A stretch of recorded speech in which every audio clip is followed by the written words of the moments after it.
ഞാനിന്ന് സംസാരിക്കാൻ പോകുന്ന വിഷയം യോനയുടെ പുസ്തകത്തിൽ നിന്നാണ്. അതിൻ്റെ യോനയുടെ പുസ്തകം 1-ാം അധ്യായത്തിൻ്റെ 1 മുതൽ 6 വരെയുള്ള വാക്യങ്ങൾ വായിക്കുക. യഹോവയുടെ അരുളപ്പാട് ഉണ്ടായതെന്തെന്നാൽ, നീ പുറപ്പെട്ട് മഹാനഗരമായ നിനവയിലേക്ക് ചെന്ന് അതിന് വിരോധമായി പ്രസംഗിക്ക. അവരുടെ ദുഷ്ടത എൻ്റെ സന്നിധിയിൽ എത്തിയിരിക്കുന്നു. എന്നാൽ യോന യഹോവയുടെ സന്നിധിയിൽ നിന്ന് തർശീശിലേക്ക് ഓടിപ്പോകേണ്ടതിന് പുറപ്പെട്ടു യാഫയിലേക്ക് ചെന്നു. തർശീശിലേക്ക് പോകുന്ന ഒരു കപ്പൽ കണ്ടു. കൂലി കൊടുത്ത് യഹോവയുടെ സന്നിധിയിൽ നിന്ന് അവരോടുകൂടെ തർശീശിലേക്ക് പൊയ്ക്കളവാൻ അതിൽ കയറി. യഹോവയോ സമുദ്രത്തിൽ ഒരു പെരുങ്കാറ്റ് അടിപ്പിച്ചു. കപ്പൽ തകർന്നു പോകുവാൻ തക്കവണ്ണം സമുദ്രത്തിൽ വലിയൊരു കോൾ ഉണ്ടായി. കപ്പൽക്കാർ ഭയപ്പെട്ട് ഓരോരുത്തൻ താന്താൻ്റെ ദേവനോട് നിലവിളിച്ചു. കപ്പലിന് ഭാരം കുറയ്ക്കേണ്ടതിന് അവർ അതിലെ ചരക്ക് സമുദ്രത്തിൽ എറിഞ്ഞു കളഞ്ഞു. യോനയോ കപ്പലിൻ്റെ അടിത്തട്ടിൽ ഇറങ്ങി കിടന്ന് നല്ലവണ്ണം ഉറങ്ങുകയായിരുന്നു. കപ്പൽ പ്രമാണി അവൻ്റെ അടുക്കൽ വന്ന് അവനോട്, നീ ഉറങ്ങുന്നത് എന്ത്? എഴുന്നേറ്റ് നിന്റെ ദൈവത്തെ വിളിച്ചപേക്ഷിക്ക. നാം നശിച്ചു പോകാതിരിക്കേണ്ടതിന് ദൈവം പക്ഷേ നമ്മെ കടാക്ഷിക്കും എന്ന് പറഞ്ഞു. ആമേൻ. നമ്മൾ ഈ വായിച്ച വേദഭാഗം എന്ന് പറയുന്നത് എല്ലാവർക്കും പരിചിതമായിട്ടുള്ളൊരു വേദഭാഗമാണ്. കഴിഞ്ഞ എക്സോട്ടേഷനിൽ ഞാൻ സക്കായിയെക്കുറിച്ചാണ് പ്രസംഗിച്ചത്. സക്കായിയെ പോലെ തന്നെ വളരെ എല്ലാവർക്കും, വിശ്വാസികൾക്കും അവിശ്വാസികൾക്കും എല്ലാവർക്കും വളരെ പരിചിതമായിട്ടുള്ള ഒരു വേദഭാഗമാണ് യോനയുടെ തൻ്റെ ശുശ്രൂഷയും. ഈ യോനയുടെ കഥ എല്ലാവർക്കും തന്നെ പരിചിതമാണ്. അതിൻ്റെ 1 മുതൽ 6 വരെയുള്ള വാക്യങ്ങളാണ് പ്രധാനമായിട്ടും ഞാൻ പറയാനായിട്ട് ആഗ്രഹിക്കുന്നത്. ദൈവം എന്താണ് യോനയുടെ ജീവിതത്തിൽ നിന്നും സഭയോട് എന്താണ് സംസാരിക്കുന്നത് എന്നുള്ളത് നമുക്ക് വചനത്തിൽ നിന്ന് മനസ്സിലാക്കാം. ഇവിടെ 1-ാമത്തെ വാക്യം തന്നെ കാണിക്കുന്നത് യോനയ്ക്ക് ഒരു വിളി ഉണ്ടെന്നുള്ളതാണ്. നമുക്കെല്ലാവർക്കും ലഭിച്ചതുപോലെ തന്നെ ഒരു വിളി യോനയും കർത്താവ് വിളിച്ചു. അതൊരു പ്രത്യേകമായിട്ടുള്ളൊരു വിളിയായിരുന്നു. അല്ലെങ്കിൽ താൻ ഇതുവരെയും പ്രതീക്ഷിച്ചിട്ടില്ലാത്ത, ഇസ്രായേൽ ഒതുങ്ങിക്കൂടി അവിടെ പ്രവചന ശുശ്രൂഷ ചെയ്തുകൊണ്ടിരുന്ന ഒരു മനുഷ്യനെ താൻ ഇതുവരെയും സ്വപ്നം കാണാത്ത മറ്റൊരു ദേശത്തിലേക്ക്, അല്ലെങ്കിൽ ഒരു ക്രോസ് കൾച്ചർ മിഷനറി ആയിട്ട് അയക്കുന്ന ഒരു ഭാഗമാണ്. ഒരു വലിയൊരു വിളിയാണ് തൻ്റെ മേൽ കിടക്കുന്നത്. യോനെ വിളിച്ചതുപോലെ തന്നെയാണ് നമ്മയും വിളിച്ചിരിക്കുന്നത്. നമ്മളെ എല്ലാവരെയും സ്പെഷ്യൽ കോളിംഗ് ആയിട്ട് തന്നെയാണ് കർത്താവ് വിളിച്ചിരിക്കുന്നത്. എൻ്റെ മുമ്പിലിരിക്കുന്ന ആരും തന്നെ ദൈവവിളിയില്ലാത്ത ആരും തന്നെ എൻ്റെ മുൻപിലില്ല. ചെറുത് മുതൽ അല്ലെങ്കിൽ പ്രായമുള്ളവരെല്ലാവരും തന്നെ, നിങ്ങളെല്ലാം കർത്താവ് വിവിധ തരത്തിൽ കർത്താവ് നിങ്ങളെ തൻ്റെ വേലയ്ക്കായി വിളിച്ചിട്ടുണ്ട്. ഇവിടെ നോക്കുമ്പം യോനയ്ക്ക് കിട്ടിയ വിളി എന്ന് പറയുമ്പോൾ തൻ്റെ ശുശ്രൂഷ നിനവയിലേക്ക് പോയി അതിനെന്ത് ചെയ്യണം? വിരോധമായി പ്രസംഗിക്കുക. അതിൻ്റെ കാരണവും അവിടെ തന്നെ പറയുന്നുണ്ട്. അവരുടെ ദുഷ്ടത എൻ്റെ സന്നിധിയിൽ എത്തിയിരിക്കുന്നു. വചനത്തിൽ ദുഷ്ടത എന്ന് നിനവയെക്കുറിച്ച് എഴുതിയിട്ടുണ്ടെങ്കിൽ അതിന് കൃത്യമായ കാരണമുണ്ട്. അത് ഞാൻ മുന്നോട്ടുള്ള വാക്യങ്ങളിൽ ഞാനത് വിശദീകരിച്ച് പറയാം. നാം എല്ലാവരും തന്നെ വിളിക്കപ്പെട്ടവരാണ്. യോനയുടെ ജീവിതവും ഇന്നത്തെ ആധുനിക സഭയുമായിട്ടൊരു താരതമ്യം ഈ അധ്യായത്തിൽ നിന്ന് ചെയ്യേണ്ടത് വളരെ അനിവാര്യമാണ്. യോനയുടെ ശുശ്രൂഷ എങ്ങനെയാണോ പോകുന്നത് പലപ്പോഴും അതുപോലെയാണ് ആധുനിക സഭകളിൽ പലയിടത്തും നടന്നു പോയിക്കൊണ്ടിരിക്കുന്നത്. ഇതൊരു വാണിംഗ് ആയിട്ടാണ് ഈ പുസ്തകത്തെ നാം കാണേണ്ടത്. 1 പത്രോസ് 2-ാം അധ്യായം അതിൻ്റെ 9-ാം വാക്യത്തിൽ നമുക്ക് വ്യക്തമാണ്, നമുക്ക് എല്ലാവർക്കും വിളിയുള്ളതാണ്. അതുപോലെ തന്നെ യോനയ്ക്ക് കൊടുത്തൊരു സ്പെഷ്യൽ കോളിംഗ് പോലെ തന്നെയാണ് മത്തായി 28-ാം അധ്യായത്തിൻ്റെ 20-ാം വാക്യത്തിൽ നമ്മയും ജാതികളോട് അല്ലെങ്കിൽ ഈ ദേശത്തിൽ ഇറങ്ങി പ്രവർത്തിക്കാനാണ് കർത്താവ് വിളിച്ചിരിക്കുന്നത്. ഇവിടുത്തെ ഒരു ചോദ്യം, കർത്താവ് നമ്മെ ഏൽപ്പിച്ചിരിക്കുന്ന ആ വിളിയെക്കുറിച്ച് നമുക്ക് ബോധ്യമുണ്ടോ? അല്ലെങ്കിൽ ആ വിളിയെക്കുറിച്ച് നാം അതിനെക്കുറിച്ച് ഭാരപ്പെടാറുണ്ടോ എന്നുള്ളതാണ് ഇവിടെ ചോദിക്കേണ്ട ഒരു ചോദ്യം. ഇതിൻ്റെ 3-ാമത്തെ വാക്യത്തിൽ പറയുന്നത്, എന്നാൽ യോന യഹോവയുടെ സന്നിധിയിൽ നിന്ന് തർശീശിലേക്ക് ഓടിപ്പോകേണ്ടതിന് പുറപ്പെട്ട് യാഫോവിലേക്ക് ചെന്നു. തർശീശിലേക്ക് പോകുന്ന ഒരു കപ്പൽ കണ്ട് കൂലി കൊടുത്ത് യഹോവയുടെ സന്നിധിയിൽ നിന്ന് അവരോടുകൂടെ തർശീശിലേക്ക് പോയിക്കൊള്ളവാൻ അതിൽ കയറി.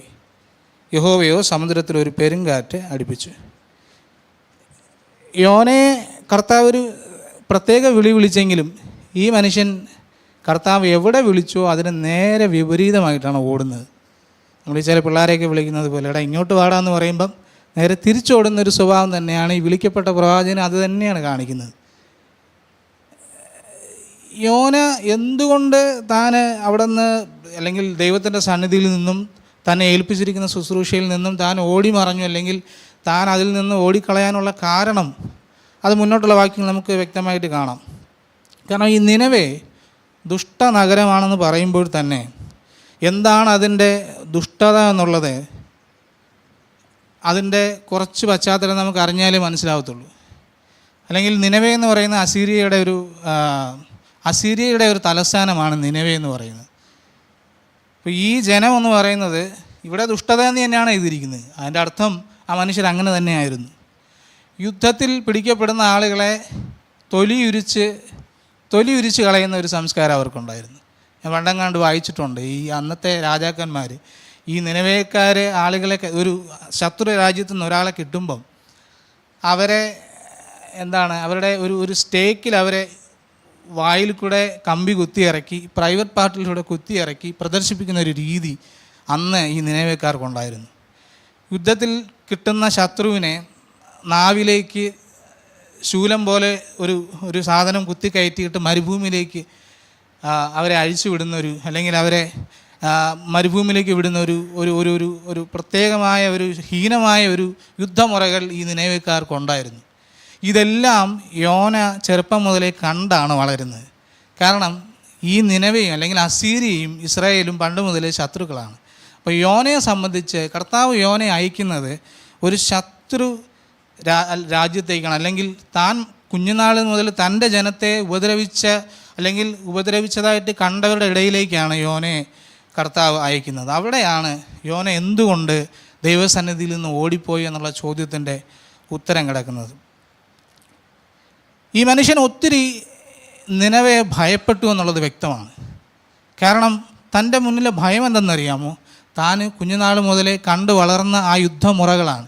അല്ലെങ്കിൽ നിനവേക്കാർ എത്ര ദുഷ്ടരാണെന്നുള്ളൊരു ഭയം ഈ മനുഷ്യൻ്റെ മനസ്സിൽ കിടക്കുന്നത് കൊണ്ട് തന്നെയാണ് ഈ മനുഷ്യൻ നേരെ എതിർവശത്തേക്ക് പോയത്. അതുപോലെ തന്നെ ഒരു വാക്യത്തിൽ വളരെ വ്യക്തമായി മറ്റൊരു കാര്യം പറയുന്നു. 4-ാം അധ്യായം അതിൻ്റെ 1-ാം വാക്യം. 4-ാം അധ്യായം അതിൻ്റെ 1-ാം വാക്യം. യോനയ്ക്ക് ഇത് അത്യന്തം അനിഷ്ടമായി, അവന് കോപം വന്നു. അവൻ യഹോവയോട് പ്രാർത്ഥിച്ചു, അയ്യോ യഹോവേ, ഞാൻ എൻ്റെ ദേശത്തായിരുന്നപ്പോൾ ഞാൻ പറഞ്ഞ വാക്ക് ഇത് തന്നെ അല്ലയോ? അതുകൊണ്ടായിരുന്നു ഞാൻ തർശീശിലേക്ക് ബന്ധപ്പെട്ട് ഓടിപ്പോയത്. നീ കൃപയും കരുണയും ദീർഘക്ഷമയും മഹാദൈവമുള്ള ദൈവമായി അനർത്ഥത്തെക്കുറിച്ച് അനുതപിക്കുന്നവൻ എന്ന് ഞാൻ അറിഞ്ഞു. യോനാ പ്രവാചകനെ സംബന്ധിച്ച് അത് ക്ലിയർ ആയിരുന്നു. താനെ ചെന്ന് അവിടെ അവരുടെ പാപത്തിനെതിരെ പ്രസംഗിച്ചു കഴിഞ്ഞാൽ അവർ രക്ഷിക്കപ്പെടുമെന്നും അവരെ കർത്താവിനെ അറിയുമെന്നുള്ളൊരു ബോധ്യം യോന പോകുന്നതിന് മുന്നേ യോനയ്ക്ക് അറിയാം. കാരണം യോനയ്ക്ക് ദൈവത്തെ അറിയാമായിരുന്നു. താൻ അവിടെ പോയി പ്രസംഗിച്ചു കഴിഞ്ഞാൽ ആ ആളുകൾ പാപത്തിൽ നിന്ന് പുറത്തു വരുമെന്നുള്ളൊരു ബോധ്യം തനിക്കുണ്ടായിരുന്നു. ഇതറിഞ്ഞുകൊണ്ടാണ് താൻ അവിടേക്ക് മനഃപൂർവ്വമായി പോകാതിരുന്നത്. അപ്പോൾ ഒന്നാമത്തെ കാരണം എന്ന് പറഞ്ഞു കഴിഞ്ഞാൽ ഈ മനുഷ്യൻ അവരെ വെറുത്തിരുന്നു. രണ്ടാമത്തെ കാരണം ഇദ്ദേഹം പോയി അവിടെ വചനം പ്രസംഗിച്ചു കഴിഞ്ഞാൽ ആ മനുഷ്യർ പാപത്തിൽ നിന്ന് തിരിഞ്ഞ് ദൈവത്തിലേക്ക് വരുമെന്നുള്ള ചിന്തയുണ്ടായിരുന്നു. മൂന്നാമത്തെ കാരണം ഈ യോന കണ്ടു വളർന്ന യുദ്ധമുറകൾ ഇദ്ദേഹത്തിൻ്റെ ജനത്തെ എങ്ങനെ പീഡിപ്പിച്ചു എന്നുള്ള ബോധ്യവും ചിന്തകളും ഈ മനുഷ്യൻ്റെ ഹൃദയത്തിൽ കിടക്കുകയാണ്. പക്ഷേ അതിനേക്കാളും ഉപരിയാണ് ദൈവത്തിൻ്റെ പദ്ധതി. പലപ്പോഴും നമ്മൾ ദൈവത്തിൻ്റെ വേലയെന്ന് പറയുമ്പോൾ നമ്മുടെ സ്ട്രാറ്റജിയിലും നമ്മുടെ പ്ലാനിലും നമ്മുടെ ബുദ്ധിയിലേക്ക് നമ്മൾ ഒതുക്കിക്കൊണ്ടുപോകാൻ ശ്രമിക്കും. പക്ഷേ ദൈവവേലയെന്ന് പറയുന്നത് mission is all about God. ദൈവത്തിൻ്റെയാണ് ശുശ്രൂഷ. ദൈവമാണ് നമ്മളെ വിളിച്ച് വേർതിരിച്ചതെങ്കിൽ നിയന്ത്രിക്കേണ്ടത് ദൈവം തന്നെയാണ്. പക്ഷേ ഇവിടെ വരുന്നൊരു പ്രശ്നം എന്നറിയാമോ? യോന സ്വയമായിട്ട് താൻ നിയന്ത്രിക്കാൻ ശ്രമിക്കുന്നുണ്ട്. പലപ്പോഴും താൻ ഈ നിനവെ ഒത്തിരി അങ്ങ് ഭയപ്പെടുകയാണ്.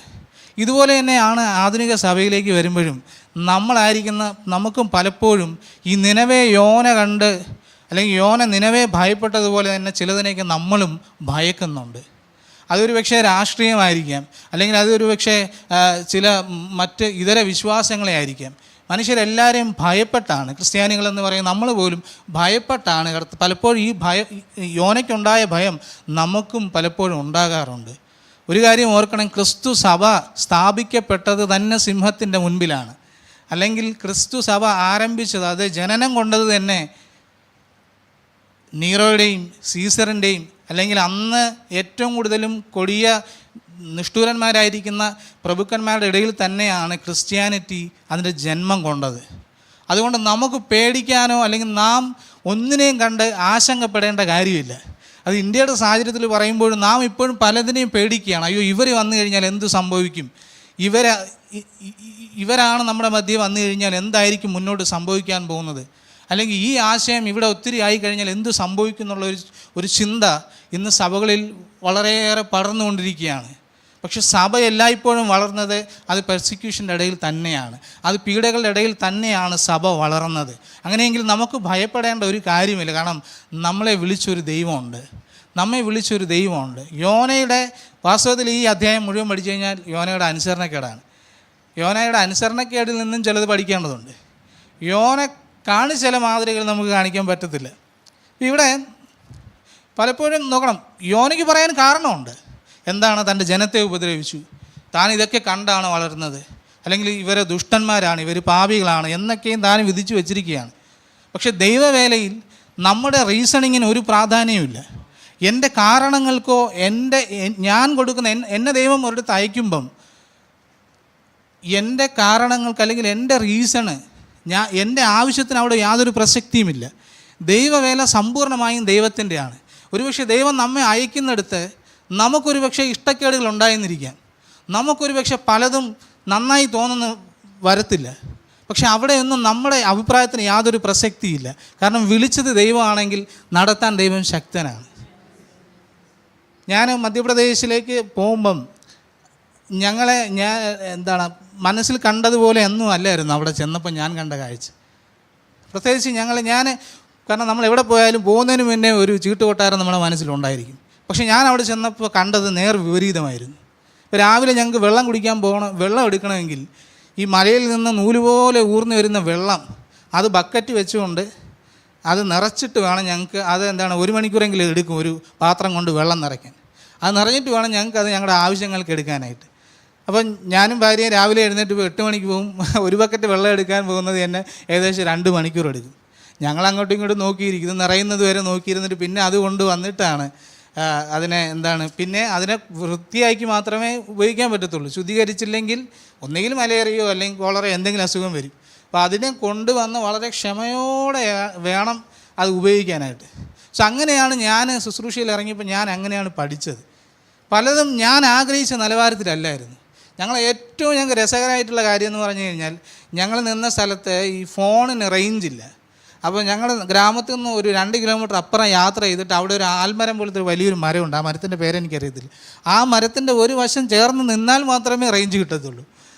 അപ്പോൾ ഞാനും ഭാര്യ രാവിലെ എഴുന്നേറ്റ് ആരെയും വീട്ടിൽ വിളിക്കണമെങ്കിൽ ഞങ്ങൾ ഇത്രയും കിലോമീറ്റർ നടന്ന് പോയിട്ട് അവിടെ മരം ചുറ്റി കളിയാണ് ശരിക്കും പലപ്പോഴും ഞങ്ങൾ ചെയ്തുകൊണ്ടിരുന്നത്. കാരണം റേഞ്ച് കിട്ടണമെങ്കിൽ അതേ മാർഗ്ഗമുള്ളൂ.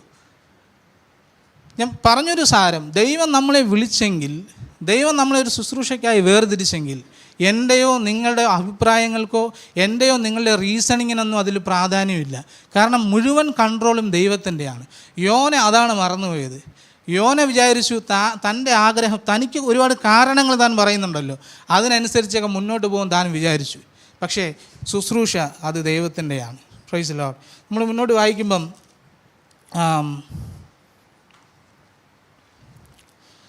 അവിടെ യോന എന്ത് ചെയ്ത്, കർത്താവിനെ പേടിച്ച് അല്ലെങ്കിൽ ദൈവത്തെ പേടിച്ച് താൻ കപ്പലിൽ കയറി യഹോവയെ സമുദ്രത്തിലൊരു പെരുങ്കാറ്റ് അടിപ്പിച്ചു.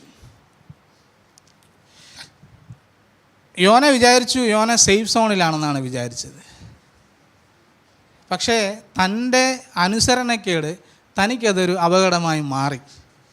പലപ്പോഴും നാം ദൈവത്തെ മറുതലിക്കുമ്പോൾ ഓർത്തോളണം, ഒരു കൊടുങ്കാറ്റ് ഏതെങ്കിലും വഴി വന്നെന്നിരിക്കും. കാരണം ദൈവം നമ്മളെ ഡിസിപ്ലിൻ ചെയ്യുന്നത് അങ്ങനെയാണ്. ഒരു പിതാവ് തൻ്റെ കുഞ്ഞിനെ എങ്ങനെ ഡിസിപ്ലിൻ ചെയ്യുമോ, എങ്ങനെ ശിക്ഷണം ചെയ്യുമോ, അതുപോലെ ദൈവം നമ്മെ ഓരോ ദിവസവും ശിക്ഷണം ചെയ്തുകൊണ്ട് തന്നെ ഇരിക്കും. നാം ദൈവത്തോട് മറുതലിച്ച് പോയി കഴിഞ്ഞാൽ തീർച്ചയായിട്ടും അവിടെ ഒരു കലാമിറ്റി ഉണ്ടാകും എന്നുള്ള കാര്യത്തിൽ സംശയമില്ല. പക്ഷേ അത് നമ്മളെ നശിപ്പിക്കത്തില്ല.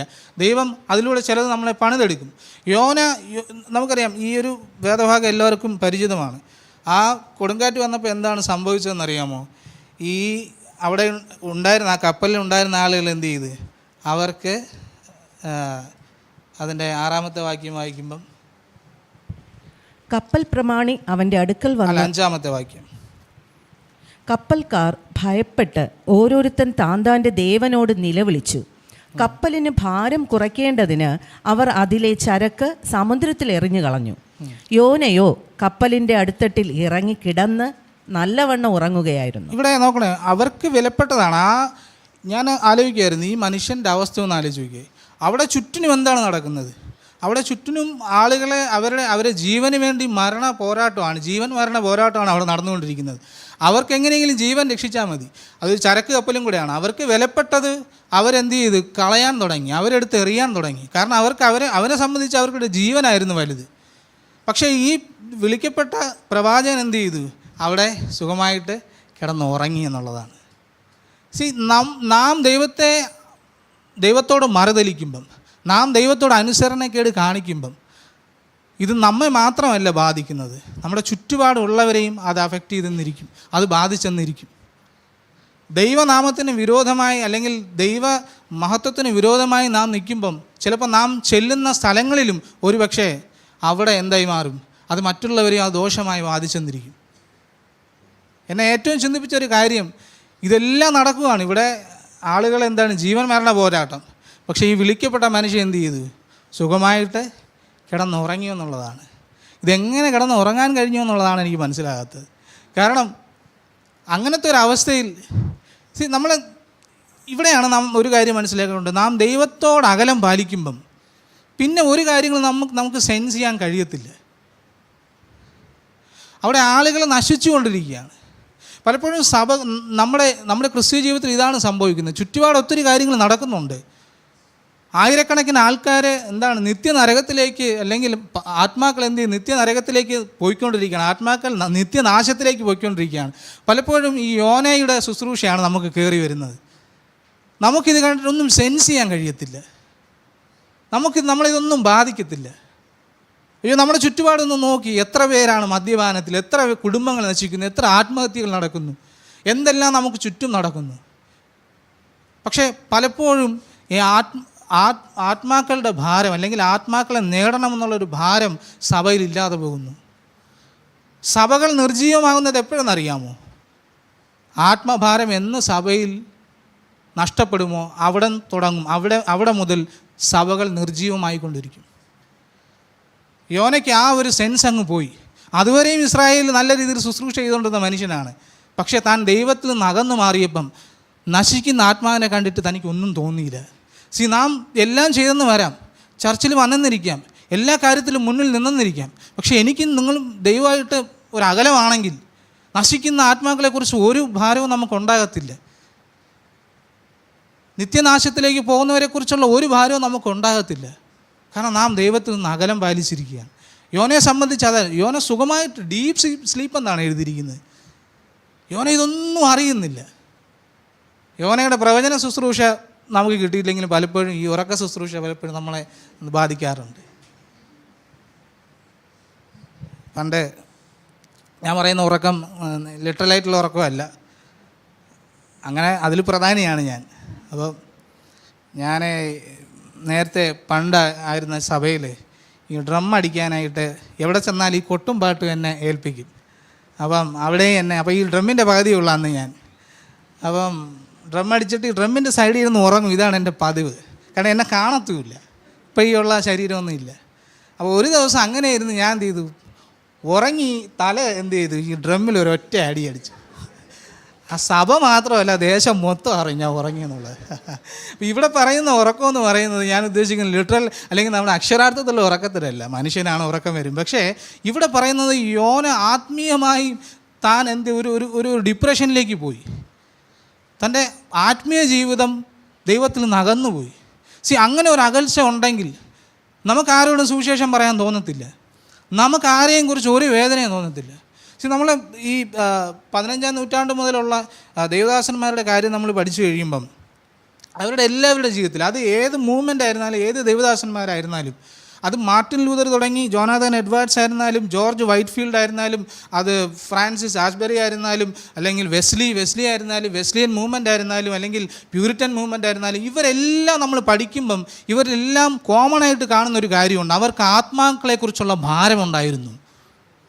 ഇന്നത്തെ ചോദ്യം, നമുക്ക് ആത്മാക്കളെക്കുറിച്ച് ഭാരമുണ്ടോ? എൻ്റെ ചുറ്റിനും നശിക്കുന്ന, എൻ്റെ ചുറ്റിനും എൻ്റെ സഹോദരങ്ങളായിരിക്കുന്നവർ അവർ നിത്യനാശത്തിലേക്ക് പോകുമ്പോൾ ഇതിനെക്കുറിച്ച് എന്തെങ്കിലും ഭാരം നമുക്കുണ്ടോ? എവിടെ ആത്മഭാരം അവസാനിക്കുന്നുവോ അവിടെ സഭ നിർജീവമായിക്കൊണ്ടിരിക്കും. യോനയ്ക്ക് സംഭവിച്ചത് അതാണ്. യോനയെ വിളിച്ച വിളിയൊക്കെ യോന മറന്നുപോയി. ഇനി മറ്റൊരു കാര്യം വായിക്കുമ്പം യോന എന്ത് ചെയ്തു? യോന അവിടെ സുഖമായിട്ട് കിടന്നുറങ്ങിയപ്പോൾ ആരാണ് ഉണർത്താൻ വന്നത്? കപ്പൽ പ്രമാണി അവൻ്റെ അടുക്കൽ വന്ന് അവനോട്, നീ ഉറങ്ങുന്നത് എന്ത്?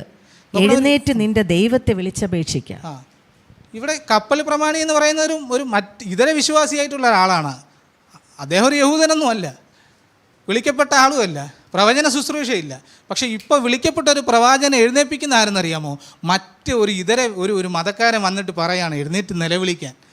പലപ്പോഴും നമുക്കൊരു ഒരു സൈൻ കൊണ്ടുവരുന്നത് ചിലപ്പോൾ മറ്റിതര ആൾക്കാരായിരിക്കും.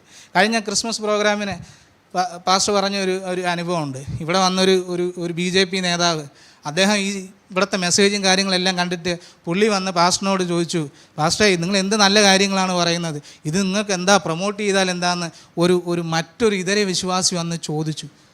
ഇവിടെ യോനയ്ക്ക് സംഭവിച്ചത് അത് തന്നെയാണ്.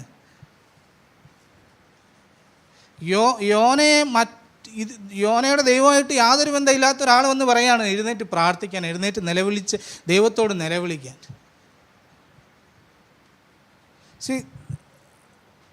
യോനയ്ക്ക് നഷ്ടപ്പെട്ടത് ഒരിക്കലും നമുക്ക് നഷ്ടപ്പെടാൻ പാടില്ല. യോനയുടെ വിളിയിൽ നിന്ന് യോന എന്ത് ചെയ്തു? ഒരുപാടങ്ങ് മാറിപ്പോയി. യോന പ്രതീക്ഷിക്കാത്ത രീതിയിൽ താൻ സഞ്ചരിച്ചു പോയി. പക്ഷേ അവിടെ മുന്നോട്ട് വായിക്കുമ്പം തന്നെ എന്ത് ചെയ്തു? അവിടെ നിന്ന് എടുത്തൊരു കടലിലേക്ക് എറിഞ്ഞു. പിന്നെ ഒരു മഹാമത്സ്യം തന്നെ വിഴുങ്ങുണ്ടായി. ഒരു കാര്യം ആലോചിക്കണം, യോന ആദ്യം ഓടിച്ചെന്നത് എവിടെയെന്ന് അറിയാമോ? തർശീസിലോട്ട് പോകാൻ വേണ്ടി പോയത് യോപ്പ എന്ന് പറയുന്ന താഴ്ന്നൊരു പ്രദേശമാണ്. ഇനി അവിടെ നിന്ന് താൻ എങ്ങോട്ട് പോയി? കപ്പലിൻ്റെ അടിത്തട്ടിലേക്ക് പോയി. അവിടെ നിന്നും പിന്നെ എങ്ങോട്ട് പോയി? കടലിൻ്റെ അടിയിലേക്ക് പോയി. പിന്നെ ഒരു മത്സ്യത്തിൻ്റെ വയറ്റിനകത്തേക്ക് പോയി.